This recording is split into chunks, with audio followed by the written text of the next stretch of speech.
এখানে ভিআইপি এবং ভিভিআইপি যে গেটটি রয়েছে সেখান দিয়ে আসলে মূলত বিএনপির ভারপ্রাপ্ত চেয়ারম্যান তারেক রহমান তিনি বের হবেন বলে আমরা জানতে পেরেছি। আপনি নিশ্চয়ই এখন জানেন এবং শোভন আপনি নিশ্চয়ই জানেন যে এখন তিনি ওসমানী বিমানবন্দরে অবস্থান করছেন। সেখানে সিলেটের যে আন্তর্জাতিক বিমানবন্দরটি সেখানে অবস্থান করছেন, সেখানে তিনি নামবেন না। এর পরবর্তীতে মূল যে আনুষ্ঠানিকতা সেই আনুষ্ঠানিকতা শুরু হবে কিন্তু ঢাকায়, এবং দীর্ঘদিন পরে তিনি এই ঢাকার মাটি স্পর্শ করবেন, দেশের মাটি স্পর্শ করবেন, যেটি তাকে নতুন করে আসলে বাংলাদেশের যে মানুষ একটি বৃহত্তর একটি রাজনৈতিক দল বিএনপি, সেই বিএনপির মানুষ মুখিয়ে আছে।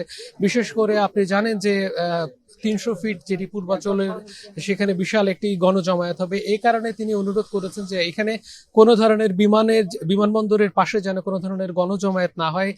আপনাকেই বলছি, ইন্স্যুরেন্স করলে সিটিতে সুরক্ষা পাবেন নিশ্চিত। যেটি যে সাধারণ যে যাত্রীরা রয়েছেন, আন্তর্জাতিক এবং দেশীয় যে যাত্রীরা রয়েছেন, তাদের চলাচলে যেন কোনো ধরনের বিঘ্ন না ঘটে, সেজন্য বিএনপির পক্ষ থেকে এই ধরনের একটি কথা বলা হয়েছে। সেটি কিন্তু আমরা দেখেছি এখানে নিরাপত্তার ব্যাপক কড়াকড়ি। বিশেষ করে আপনাকে আমি দেখাতে চাই যে এখানে সারিবদ্ধভাবে যে গাড়িগুলো দাঁড়িয়ে আছে এগুলো সেনাবাহিনীর। এর পরবর্তীতে আমরা দেখেছি যে বিজিবির গাড়ি আছে, এখানে সোয়াটের গাড়ি আছে, সিআরটির গাড়ি আছে, এখানে এফসেকের গাড়ি আছে, এখানে বিমান বাহিনীর গাড়ি আছে, এবং অন্যান্য যে বাহিনী আছে তাদের গাড়িও কিন্তু আমরা এখানে দেখেছি, এবং সেখানে কিন্তু তাদের সশস্ত্র অবস্থান আছে এবং খুব নিরাপত্তা কড়াকড়ি। আপনি নিশ্চয়ই জানেন যে আগামী 1 মাস পরে নির্বাচন হতে চলেছে। এই পরিস্থিতিতে বাংলাদেশে দীর্ঘদিন লন্ডনে থাকা যে বিএনপির ভারপ্রাপ্ত চেয়ারম্যান তিনি বাংলাদেশে আসছেন, তার পরিস্থিতিতে যেন কোনো ধরনের আইন শৃঙ্খলা পরিস্থিতির অবনতি আর না ঘটে, বা তার নিরাপত্তাকে কেন্দ্র করে কোনো ধরনের সমস্যা যেন তৈরি না হয়, সেই বিষয়টি কিন্তু তারা দেখভাল করছেন। এখানে শুধু সরকারি যে বাহিনীগুলো রয়েছে সেগুলো নয়, সশস্ত্র বাহিনী কিন্তু আইন শৃঙ্খলা বাহিনী, শুধু এই বাহিনীগুলোর কথা শুধু বললেই হবে না। বিএনপির পক্ষ থেকে কিন্তু সিএসএফ, চেয়ারপারসন সিকিউরিটি ফোর্স, তারা কিন্তু এই জায়গাগুলোতে আছেন, এবং তারা দীর্ঘক্ষণ থেকে সকাল থেকে আমরা দেখেছি এই জায়গাতে তারা অবস্থান করছে। আপনাকেই বলছি, ইন্স্যুরেন্স করলে সিটিতে সুরক্ষা পাবেন নিশ্চিত এবং বিশেষ নিরাপত্তা দেওয়ার চেষ্টা করছেন, এবং পরিচয় শনাক্ত হওয়া ছাড়া, এবং যারা বিশেষ কার্ডধারী, বিশেষ পাসধারী, তারা ছাড়া কেউ কিন্তু এই ভিআইপি যে গেটটি রয়েছে, আপনি নিশ্চয়ই দেখতে পাচ্ছেন ক্যামেরার চোখে, সেই জায়গায় আসলে কেউ ঢুকতে পারছে না। সকাল থেকে আমরা দেখেছি বিএনপি চেয়ারপারসন, বিএনপির ভারপ্রাপ্ত চেয়ারম্যান তারেক রহমানকে বরণ করে নেওয়ার জন্য এখানে মির্জা ফখরুল ইসলাম আলমগীর, বিএনপি মহাসচিব, তিনি এসেছেন।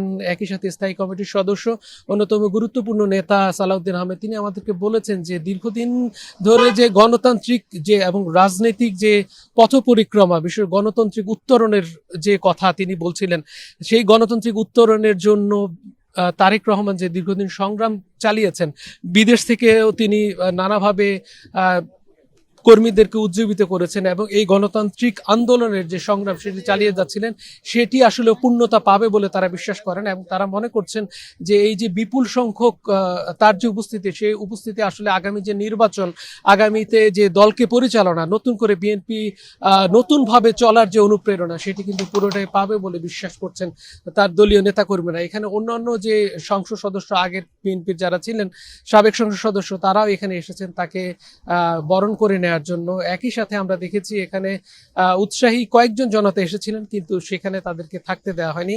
ফুল নিয়ে কিন্তু বিভিন্ন প্রতিষ্ঠান থেকে এখানে আসার চেষ্টা চলেছে, কিন্তু বিমানবন্দরের যে প্রধান গেটটিতে সেখান পরবর্তীতে তাদেরকে আজকে দেওয়া হয়নি। আপনি নিশ্চয়ই জানেন এখানে আজকে ড্রোন উড়ানো নিষিদ্ধ করা হয়েছে। এখানে কোনো ধরনের নিরাপত্তা জনিত কোনো সমস্যা তৈরি হয় এমন কোনো কিছু এখানে আসলে নেওয়া হচ্ছে না, মানে তাদেরকে অনুমতি দেওয়া হচ্ছে না।